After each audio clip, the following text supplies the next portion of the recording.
কখনো কি ভেবে দেখেছেন জাপানিজ স্ট্রিট স্টাইল এত এফোর্টলেসলি কুল কেন লাগে? মনে হয় যেন ওরা ট্রাই করছে না, কিন্তু স্টিল সবচেয়ে বেশি স্টাইলিশ।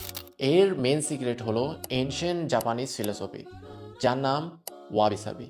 সিম্পল ওয়ার্ডসে যদি বুঝাই, ইমপারফেকশন বা অসম্পূর্ণ জিনিসের মধ্যে যে বিউটি আছে তা বোঝা। জাপানিজরা বিলিভ করে কোনো কিছু পুরনো বা ভেঙে গেলে সেটা ফেলে দেওয়া উচিত না।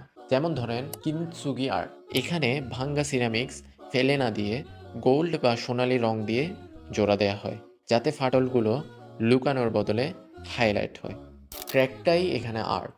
ঠিক সেম জিনিসটা ফ্যাশনে অ্যাপ্লাই করা হয়। জাপানিজ ব্র্যান্ড যেমন ক্যাপিটাল বা ভিজবিমে দেখবেন ভিজিবল স্টিচিং, ডিস্ট্রেসড ফেব্রিক বা আনইভেন ডিজাইন থাকে। ওরা র মেটেরিয়াল ইউজ করে যা সময়ের সাথে সাথে এজ হয়।